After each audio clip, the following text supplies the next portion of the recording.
ನಮಸ್ತೆ ಎಲ್ಲರಿಗೂ, ನಾನು ನಿಮ್ಮ ತನು ಮಾತಾಡ್ತಾ ಇದ್ದೇನೆ. ಇವತ್ತು ನಾವು ಪಚ್ಚಿಲೆ ಸುಕ್ಕ ಮಾಡೋದು ಹೇಗೆ ಅಂತ ಈ ವಿಡಿಯೋದಲ್ಲಿ ತಿಳಿಸಿಕೊಡ್ತಾ ಇದ್ದೇನೆ. ನಮಗೆ ಫ್ರೆಶ್ ಆಗಿರುವ ಪಚ್ಚಿಲೆ ಇಟ್ಕೊಂಡು ತಂದಿಟ್ಟ ಪಚ್ಚಿಲೆ ಸಿಕ್ಕಿದೆ. ಇದಕ್ಕೆ ಮಲಯಾಳದಲ್ಲಿ ಕಲುಮಕಾಯಿ ಹೇಳ್ತಾರೆ, ತುಳು ಅವರು ಪಚ್ಚಿಲೆ ಹೇಳ್ತಾರೆ, ಕನ್ನಡದಲ್ಲಿ ಈ ಸೈಡ್ ನೀಲಿಕಲ್ಲು ಹೇಳ್ತಾರೆ, ಆ್ಯಂಡ್ ಇಂಗ್ಲೀಷಲ್ಲಿ ಪೆರ್ನೆ ವೆರ್ಡಿಸ್ ಅಂತ ಹೇಳ್ತಾರೆ. ಮೊದಲಿಗೆ ಇದು ಕ್ಲೀನ್ ಮಾಡುವ, ಯಾಕಂದರೆ ಇದು ಫ್ರೆಶ್ ಆದ ಕಾರಣಕ್ಕೆ ಕ್ಲೀನ್ ಆಗಿರೋದಿಲ್ಲ, ಎಲ್ಲ ಕಸ ಕಡ್ಡಿ ಎಲ್ಲ ಇರ್ತದೆ. ಅದು ಚೆನ್ನಾಗಿ ಕ್ಲೀನ್ ಮಾಡುವ. ನೋಡಿ, ಕ್ಲೀನ್ ಮಾಡಲಿಕ್ಕೆ ಟೈಮ್ ಹಿಡಿಯೋದು. ಚೆನ್ನಾಗಿ 2-3 ಸತಿ ನೀರೆಲ್ಲ ಹಾಕಿ ಕ್ಲೀನ್ ಮಾಡಿದ ನಂತರ ಅದರದ್ದು ಹೊಯ್ಗೆ ಎಲ್ಲ ಬಿಡ್ತದೆ. ಅದೆಲ್ಲ ಆದಮೇಲೆ ಒಂದು ಪಾತ್ರದಲ್ಲಿ ಹಾಕಿ ಇಡುವ. ನಾವಿಲ್ಲಿ ಒಂದು ಕಡಾಯಿ ತಗೊಂಡಿದ್ದೇವೆ, ಅದರಲ್ಲಿ ಹಾಕಿ ಡೈರೆಕ್ಟ್ ಬಾಯ್ಲಿಂಗ್ ಮಾಡುವ. ಎಂತ ಹಾಕ್ಲಿಕ್ಕಿಲ್ಲ, ನೀರು ಆಗಲಿ ಉಪ್ಪಾಗಲಿ ಎಂತ ಹಾಕ್ಲಿಕ್ಕಿಲ್ಲ, ಡೈರೆಕ್ಟ್ ಬಾಯ್ಲಿಂಗ್ ಮಾಡುವ. ನೋಡಿ, ಇದು ಆಲ್ಮೋಸ್ಟ್ ಬಾಯ್ಲ್ಡ್ ಆಗಿದೆ. ಅದು ನೋಡಿ, ಚಿಪ್ಪು ಸಹ ಓಪನ್ ಆಗಿ ಬಿಟ್ಟಿದೆ. ನೋಡಿ, ನಾವು 1% ನೀರು ಕೂಡ ಹಾಕಲಿಲ್ಲ, ಉಪ್ಪು ಕೂಡ ಹಾಕಲಿಲ್ಲ.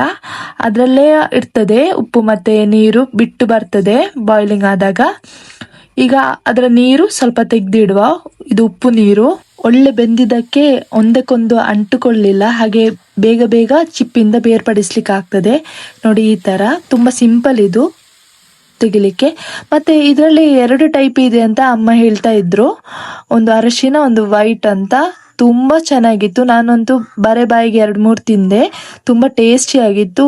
ಎಲ್ಲ ಬೇರ್ಪಡಿಸಿದ ನಂತರ ಇದು ಪುನಃ ಕ್ಲೀನ್ ಮಾಡಬೇಕು. ನೋಡಿ, ಈಗ ಮಾಡ್ತಾ ಇದ್ದಾರೆ. ಇದರಲ್ಲಿ ಕೆಲವು ಮಾಂಸದಲ್ಲಿ ಈ ಥರ ಕಸ ಇರ್ತದೆ, ಅದನ್ನು ಬೇರ್ಪಡಿಸಬೇಕು. ಎಲ್ಲ ಮಾಂಸದಲ್ಲಿ ಇರುವುದಿಲ್ಲ, ಯಾಕಂದರೆ ಆಲ್ರೆಡಿ ನಾವು ಆವಾಗ ಕ್ಲೀನ್ ಮಾಡಿ ತೆಗೆದಿದ್ದೇವೆ. ಆದರೆ ಕೆಲವು ಮಾಂಸದಲ್ಲಿ ಇರ್ತದೆ, ಈ ಥರ ತೆಗಿಬೇಕು. ನೋಡಿ, ಎಷ್ಟು ಹೊಯ್ಗೆ ಸಹ ಇದೆ ಅಂತ. ಇದರ ಮಾಂಸ ಸ್ವಲ್ಪ ದೊಡ್ಡದಿದ್ದ ಕಾರಣಕ್ಕೆ ನಾವು ಕಟ್ ಮಾಡಿದ್ವಿ. ಕಟ್ ಮಾಡದೆ ಹಾಕ್ಬೋದು, ಅದು ನಿಮಗೆ ಬಿಟ್ಟದ್ದು. ಇದಕ್ಕಿಂತ ದೊಡ್ಡ ಮಾಂಸ ಸಹ ಆಗ್ತದೆ. ಕಲುಮಕಾಯಿಗೆಲ್ಲ ಯೂಸ್ ಮಾಡ್ತಾರೆ ಹೆಚ್ಚಿನವರು, ಪೋಡಿ ಎಲ್ಲ ಮಾಡ್ತಾರೆ. ಇನ್ನು ಮಸಾಲ ಮಾಡೋಣ. ನಾವಿಲ್ಲಿ 8 ಕುಂಟಿ ಮೆಣಸು, ಹಾಗೆ 4 ಖಾರ ಮೆಣಸು, ಕೊತ್ತಂಬರಿ, ಅರಶಿನ, ನೀರುಳ್ಳಿ, ಹಾಗೆ 1 ಎಸಳಷ್ಟೇ ಬೆಳ್ಳುಳ್ಳಿ ತಗೊಂಡಿದ್ದೇವೆ. ಮತ್ತು ಬೇಕಾಗುವಷ್ಟು ಹುಳಿ ತಗೊಂಡು ಸ್ವಲ್ಪ ನೀರು ಹಾಕಿ ರುಬ್ಕೊಂಡು ಈ ಥರ ಪೇಸ್ಟ್ ಮಾಡುವ.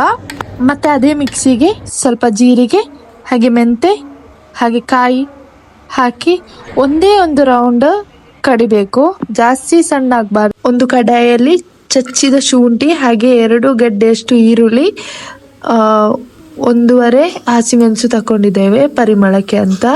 ಇದು ಚೆನ್ನಾಗಿ ರೋಸ್ಟ್ ಮಾಡಬೇಕು. ರೋಸ್ಟ್ ಎಲ್ಲ ಆದ ಮೇಲೆ ಆಗ ತೆಗೆದಿಟ್ಟ ಮಸಾಲೆ ಹಾಕಬೇಕು. ನೋಡಿ, ಈ ಥರ. ಅದಕ್ಕೆ ಸ್ವಲ್ಪ ನೀರು ಸಹ ಸೇರಿಸ್ಲಿಕ್ಕೆ ಉಂಟು. ನೀರು ಸೇರಿಸಿ ಕುದಿಲಿಕ್ಕೆ ಬಿಡಬೇಕು. ಸ್ವಲ್ಪ ಚೆನ್ನಾಗಿ ಮಿಕ್ಸ್ ಆದಮೇಲೆ ಈ ಥರ ಮಿಕ್ಸ್ ಮಾಡ್ತಾ ಇರುವಾಗ ಕೊಯ್ದಿಟ್ಟ ಪಚ್ಚಿಲೆ ಹೀಗೆ ಹಿಂಡಿ ಹಾಕಬೇಕು. ನೀರು ಬಿಡಬೇಕು, ಹಿಂಡಿ ಹಾಕಬೇಕು. ಹಾಕೆಲ್ಲ ಆದಮೇಲೆ ಆಗ ತೆಗೆದಿಟ್ಟ ಉಪ್ಪು ನೀರು ಉಂಟಲ್ಲ, ಅದು ಇದಕ್ಕೆ ಸ್ವಲ್ಪ ಮಿಕ್ಸ್ ಮಾಡಬೇಕು. ಮತ್ತು ನಿಮಗೆ ಉಪ್ಪು ಕಮ್ಮಿ ಆದರೆ ಉಪ್ಪು ಸಹ ಹಾಕ್ಕೊಳ್ಬೋದು. ತೆಗೆದಿಟ್ಟ ಉಪ್ಪು ನೀರು ಅದರೊಟ್ಟಿಗೆ ಆಗ ತೆಂಗಿನಕಾಯಿದು ಮಸಾಲೆ ಮಾಡಿಟ್ಟಿದ್ರಲ್ಲ ಅದು ಸಹ ಹಾಕಬೇಕು.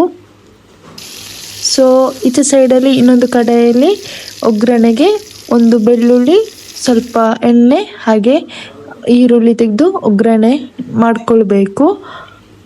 ಹಾಗೆ ಕುದಿತಾ ಬರುವಾಗ ಸ್ವಲ್ಪ ಕೊರಿಯನ್ ಲೀಫ್ ಹಾಕುವ. ಈ ಒಗ್ಗರಣೆಗೆ ಮಿಕ್ಸಪ್ ಮಾಡುವ. ಪಚ್ಚಿಲೆ ಸುಕ್ಕ ಸವಿಯಲು ರೆಡಿ. ಈ ಥರ ಸ್ಪೆಷಲ್ ಕುಕ್ಕಿಂಗ್ಸ್ ಬೇಕಿದ್ರೆ ದಯವಿಟ್ಟು ನನ್ನ ಚಾನಲನ್ನು ಸಬ್ಸ್ಕ್ರೈಬ್ ಮಾಡಿ, ಸಪೋರ್ಟ್ ಮಾಡಿ. ಹಾಗೆ ಎಲ್ಲರಿಗೂ ಒಳ್ಳೆಯದಾಗಲಿ. ಬಾಯ್.